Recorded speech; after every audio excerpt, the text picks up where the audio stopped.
Once around the park, James, and don't spare the horses.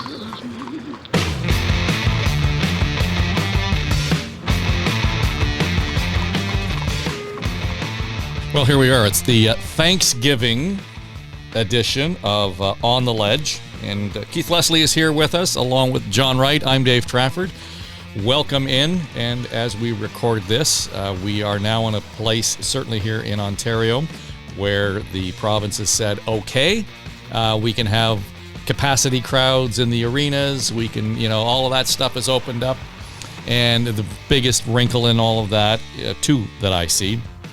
First is the one that says, well, yeah, but the bars and the restaurants and the gyms, sorry guys, you don't have that opportunity to have 100% capacity. And it's a great question. And this leads me to my second issue in all of this, Keith, is that this was made through a written statement, just released at Queen's Park. There was nobody to question about this, nobody to get clarity on any of this stuff. Why them, not us? They just issued a statement and left it at that on a Friday of a long weekend. You have questions? It's almost stunning, isn't it? And I know that the restaurant and hospitality industry is just like, what the heck? Where's this? And as you say, there's no one we can ask any questions of. Put out not Dr. Moore, not anyone. The communications on this, as in so many things this time, is just incredible. I think the coincidence of it all coming to a head is, okay, who wouldn't love to go to a concert? Or I know, John, you've been to a Blue Jays game. People are starting to do these things, but now everybody can go to a concert. And the irony here is, of course, the next biggest concert, I think, that's coming down the pipeline in Toronto is Genesis. And they've had to cancel the rest of their English tour because someone in the band has COVID. So talk about bringing everything together. COVID's not gone anywhere. It's just knocked Genesis off the tour, the concert everyone wants to go to next month. So are you feeling any better about going to that next month with the crowd? The band's going to have 2 weeks since then, so they'll be okay.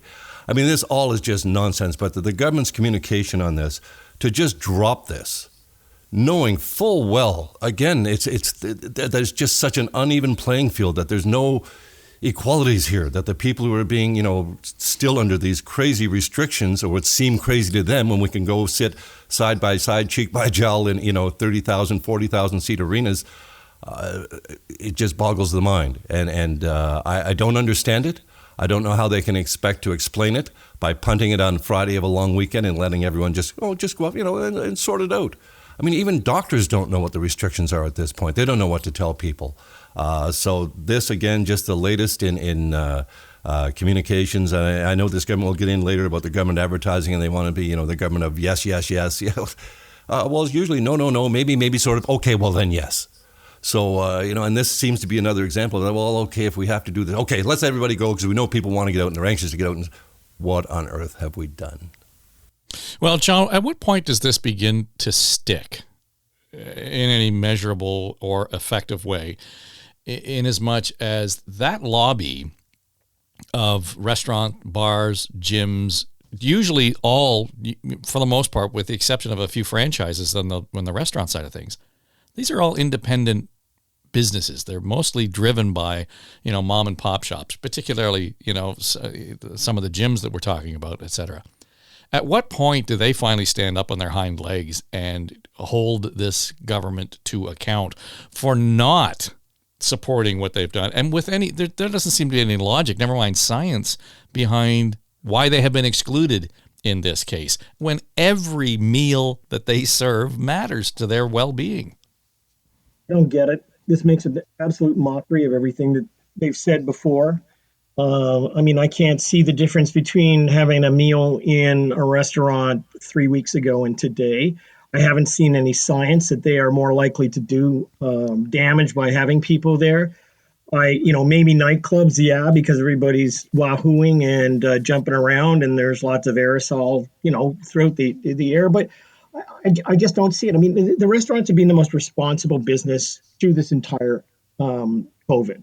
They take down your name. They take down a number. They make sure that you're screened when you go in. They put you in a booth that's got plastic on both sides. I mean, I sat in a restaurant the other day to have lunch. I thought I was in Nuremberg. I mean, it was just like, completely encapsulating. So I don't understand it, Dave.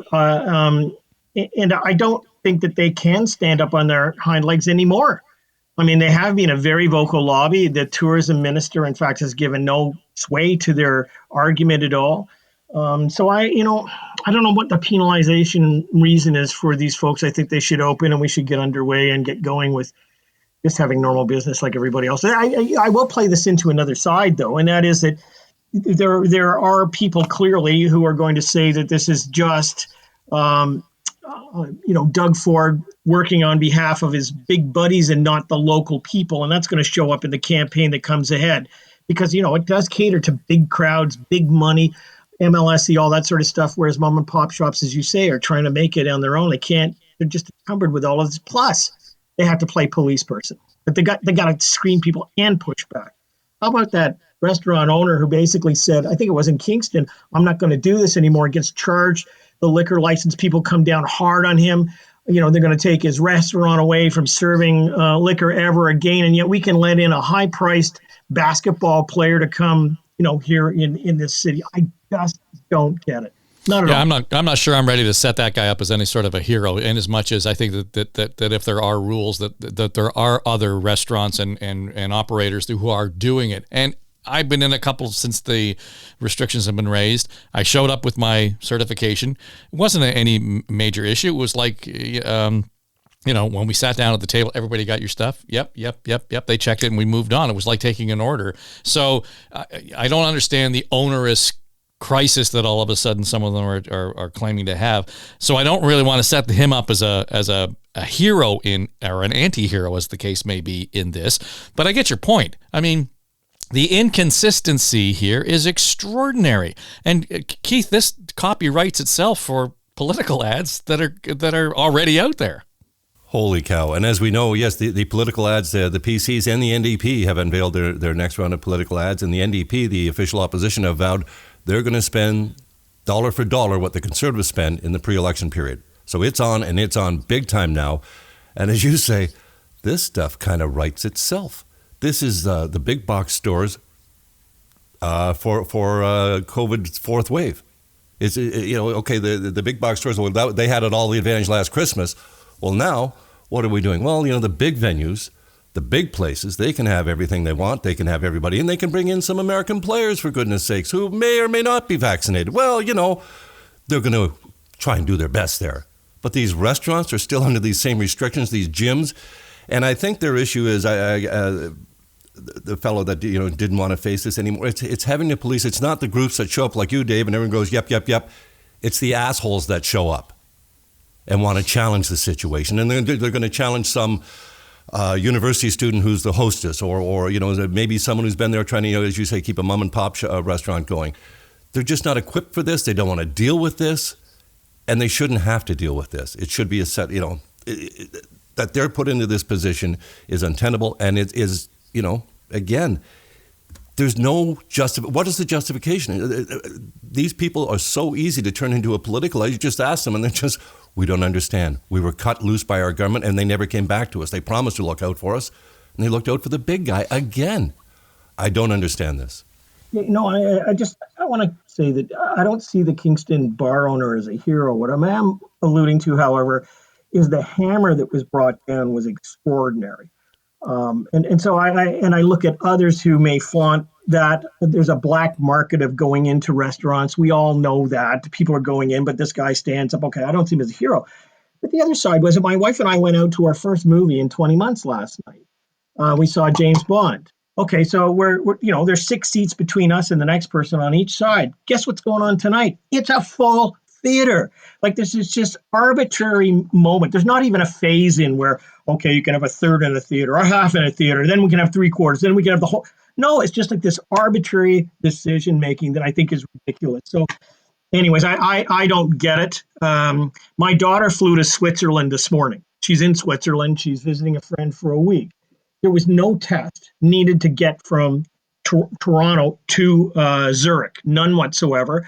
There are masking regulations in certain parts of Switzerland. She's going to have a test when she comes back, but they basically can go and do anything there. And I just don't understand why we are so restrictive. We're the most, I don't know, we're the most, we're the province where the people are the most cautious and follow the regulations the most in this country. And I think it's a little overbearing at the moment.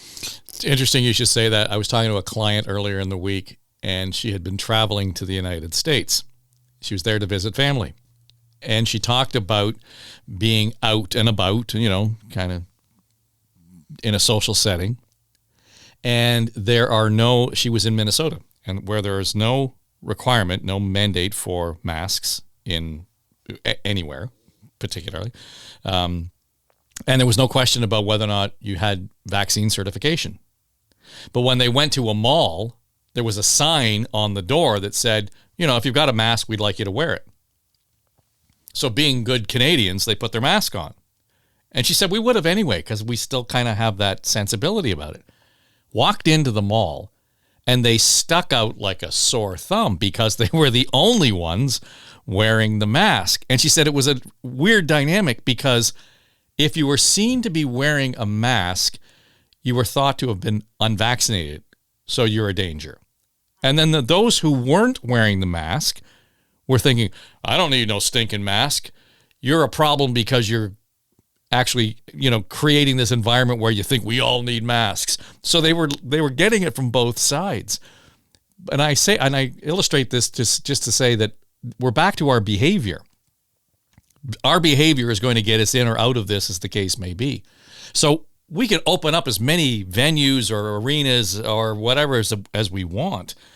But are we going to have a full house for James Bond tonight, John, as opposed to last night where you only had half because that's what the protocols required? I still get a sense that there are people saying, I'm going to wait, thanks. I'm going to jump in. It's interesting. In August, we had my mom's COVID-delayed funeral in northern New Brunswick. And as it happened, we picked the time when New Brunswick had zero restrictions, not even masks, nothing. And it was quite strange, quite frankly. And we saw in a lot of the restaurants we went in places, the staff were still wearing masks. So we generally would keep ours on until we ordered, like we do, in Ontario, and like we'd been doing in Nova Scotia, just out of respect for the staff if they're still wearing them. But it just seemed strange. And at the actual funeral mass, everyone turned around and shook hands in that tradition. And they all said, that's the first time we've done that in 18, 20 months. Yeah. And we didn't even think about it. And now, New Brunswick, you can't even go visit your relatives for Thanksgiving dinner. Right. So, to your thing, will the theater fill up? It probably will. But will we pay a price for it? I think there's still going to be people, I don't think there'll be the lineups for the James Bond film that there might have normally been, but there'll still be probably a full theater because people are anxious to get out. They've been watching the other 4 movies all week, catching up on the Bond theme. They want to go. They're geared up for it, and they're desperate to get out. But I think there's just as many people are going to, I think I'll wait. I'll do this on demand. They're putting the movies out on demand pretty much in 2 weeks after they're in the theater. Yeah. I'll wait for this one. I'm not ready for that yet. I'm not ready for the Genesis concert experience. I might go to a smaller place. If Massey Hall reopens at any time soon, I wouldn't mind going there. But Skydome, ACC, I don't think I'm ready for that. Who knows? But I think there's a lot of people in that same boat that they're still cautious, and we'll wait and see how things roll out. And as I say, that New Brunswick example is a really prescient one. I mean, look at it, just no restrictions. And it felt strange to us, even in Nova Scotia, where our restrictions are pretty moderate compared to Ontario's. We felt strange. And then here it is, 6 weeks later, and they're locked right down almost, and you can't even go visit your relatives for Thanksgiving. Yeah, but I still think, to Keith's point, John, that that's baked in. I mean, I'm hearing more people right now who have come to terms with it from the perspective of assessing their own risk. And if nothing else, we've become pretty good at that. Yeah, even when I was munching on some stuff last night, put my hand down for a moment to just rest and watch the film, my wife leans over and says, "Put your mask on."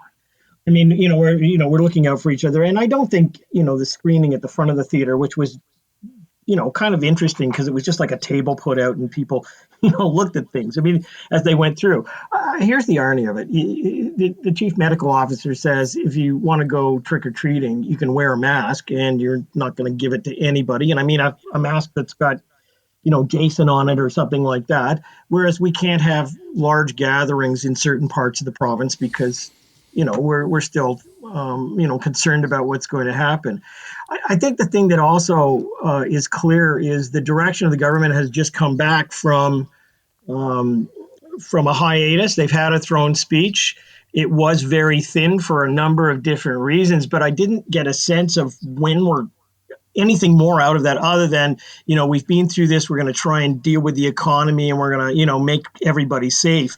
I wonder either in the throne speech or in the coming month or so, whether we're even going to have more relaxation of things or whether it's just going to be held tight until Christmas and then things are going to open up a little bit more.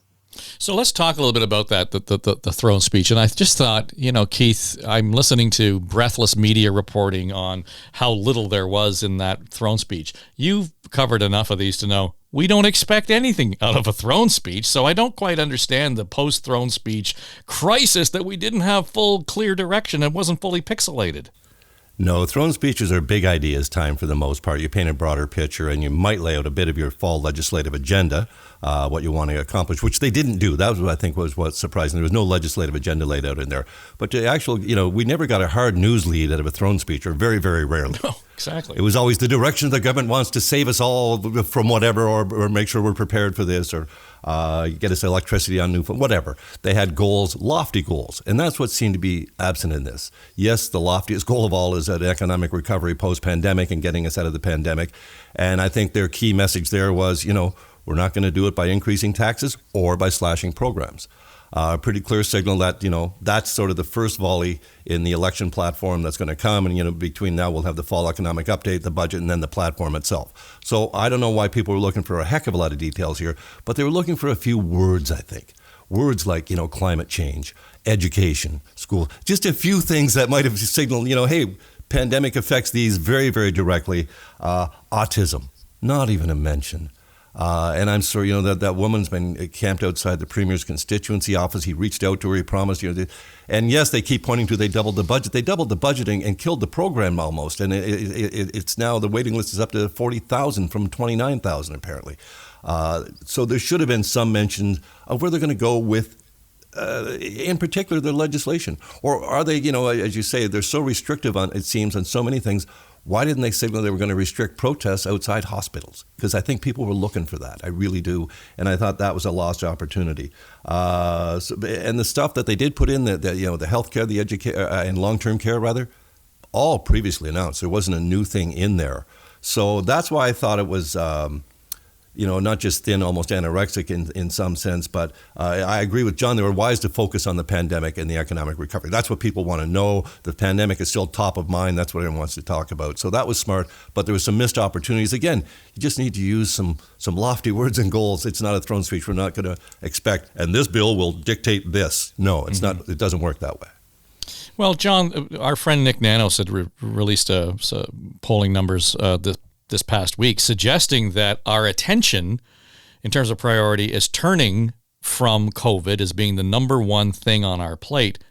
Climate change was the one that he sees kind of emerging. Now, it's not unrelated to COVID, but to Keith's point, how many of these particular issues, climate change, autism, long-term care, we run down the list, begin to be focused more as we trot out these last 8 months heading into a campaign, that we see some real movement on them.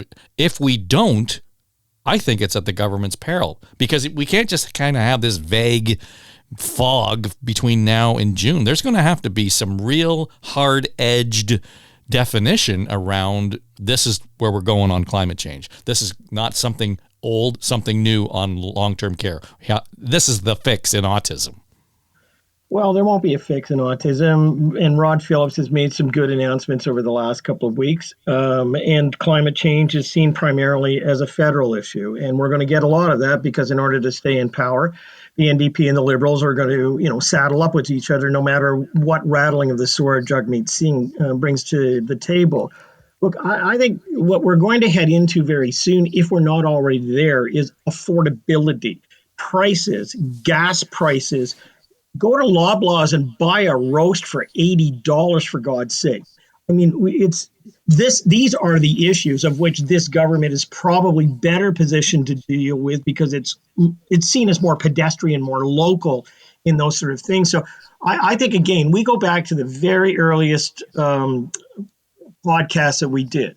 We talked about the response to the pandemic. We talked about the recovery phase that we would go into, which we are now almost ending. And then we talked about the reckoning stage, which we are right on top of. We are now beginning that. So what about CERB? What about all the landlord provisions and the protection of tenants? What about all of those things that have been in place for the last many, many months? Look, I went to see my accountant. I had to drop off some stuff the other day, and she said, "Look, it wasn't young people who were avoiding work who were the problem with CERB, because a lot of them went back to school instead of working, and so they jobs and better education, now better job. It was senior citizens."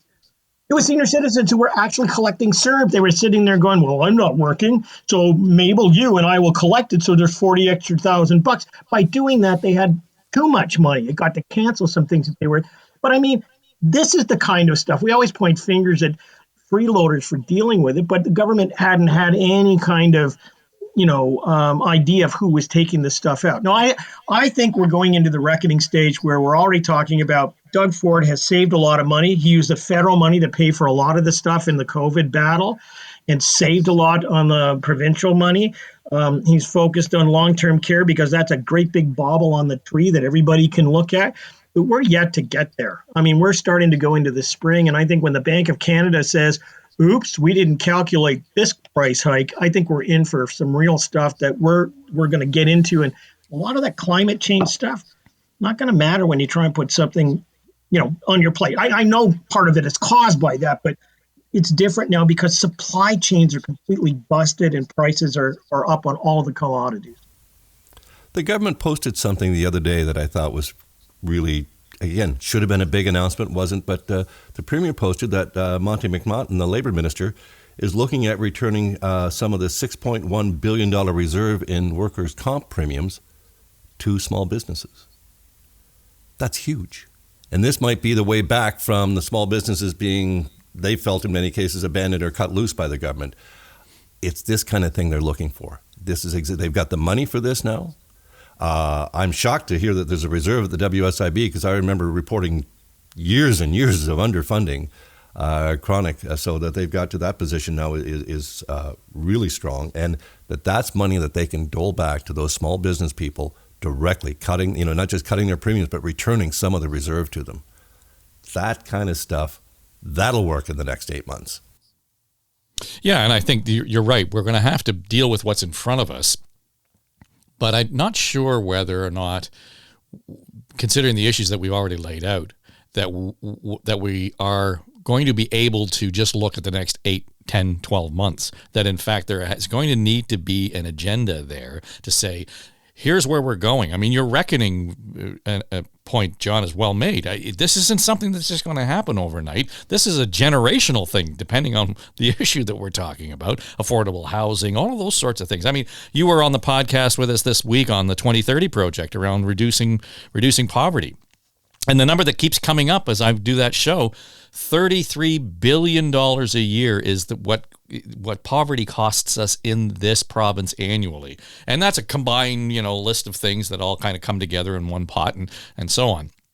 But it's the certain inefficiencies in the program. And it does lend itself to those questions around certainly affordability. And then we get into the matters of education and health and, these sorts of things. I'm just worry that we are not going to have the attention span to hold government at any level to account on some of these big issues that need to be dealt with. Yeah, but no one's held Justin Trudeau's government to account except for, 70% of the people of this country, of which 30% elected and had him there, and they'll spend money on anything that moves. It doesn't matter. I mean, let's get into the politics of this as opposed to the policy of this. We have 8 months to go until there's an election with a premier that's sitting at 42% approval. They've got to spend money on advertising now because the limits come into play in terms of how much you can spend in the run-up to the election versus during the election time frame. So they impose that. They got to spend. They're doing their 3 ads, and so are the NDP. I mean, the Liberals are nowhere. I mean, it's like a 10-to-1 fundraising effort by the other two parties. And I think that, they're just going to be swamped. the issue for us looking at this is we have a campaign that's already underway. We're there. So you don't want to put everything in the window for, the next 8 months because you've got a campaign document. Remember, in the last campaign we didn't even get it costed. Didn't matter. I mean, other things are flying under the radar, such as the extension of the new highway just outside of the 905 area. There's a few other things that are just, moving along very quietly. But I don't suspect that they're going to reveal a whole lot of where they're going until they get probably, let me guess, there's going to be a budget in around March? That time? You're 3 months away from an election campaign. They'll put all kinds of goodies there, and then they'll lay out, some other pieces going into the June election. So I think, the pollster and the advisor to the premier, well known in political circles, are sitting down there and say, this month we're going to do this month we're going to do that, this month we're going to do it. We're into that campaign, but I think if we were a year and a half out, it'd be a very different story. Then what were they doing in the House? The only legislation they introduced is the York Region Wastewater Act that'll going to allow them to put off a decision on that much-needed sewage plant till after the election. Their priority is what? That? Why did we prorogue? Why did we have to postpone the House for another 2 weeks, come back for 4 days, now they're into a constituency week? They had nothing on their legislative agenda. As I say, they didn't telescope anything because apparently they don't have anything. If this is nothing but a re-election campaign by a government, we need more. We need some concrete stuff, and we just didn't see anything in this 4-day session. Yeah, but we just went through an election where it started with a nothing burger and ended up with decisions based on don't elect this guy because of that. So, this seems to be the way. I'm joining you in some criticism that I'm of the era where a throne speech would be big and bountiful and, soaring rhetoric and the whole bit. I've been through that. I think it's just a measure of the times, Keith. I really do believe that right now it's hard to predict where we're going to be 6 months from now. We may have that fourth wave, although Dr. Tam says we probably won't at the moment, but we don't know. And I'm more, again, I think people are where we started this whole conversation. And it wasn't on, climate change. It's on, for God's sake, get the restaurants open. For goodness sake, let's take some of the restrictions out of the way. We're at 86% double jabbed in the city of Toronto alone. And we're still, in this area where we can't do certain things. We're not going to convince the last 14% or so to get the vaccination. That's true. The other issue we're dealing with now is the consequence of saying, well, those people who are not vaccinated are not going to be allowed to work. That's the next consequence. Rod Phillips, of course, laying off thousands of care workers, which I guess that's what you do. And on the same day, then saying, here's all these kids who are going to go in. They're all double vaccinated. We're going to make sure that they graduate and go into the system. Well, that takes away all the experience. These are the crucial issues we're talking about. I don't know the answer to anything other than don't let these kind of people who are unvaccinated into areas that might cause harm. Okay, so I'm on that side of it. But when you start doing this, large swaths of the public service, or for that matter, different areas of the economy, there are consequences. It's not just that people are being taken out of the system, but they're now on the outside of a system. And you could make all the arguments you want that they should get jabbed and be back in the system. They're now gone, folks. They're now gone. So I don't know. I don't know what's going to come by March of this year or by June. And I think it's prudent to kind of take it a step at a time and put your fog lights on, but stay close to the lights of the transport. Don't pass it. Don't get too far ahead. So you can't even see the lines on the road right now as to what lane we're in fact, as we head forward. Listen, guys, thanks for doing this and enjoy your Thanksgiving weekend. It's good to be back in the saddle on this. Thank you. Take care, Dave. All right, John Wright, Keith Leslie, I'm Dave Trafford, and this is On the Ledge. It's an Eye Contact production.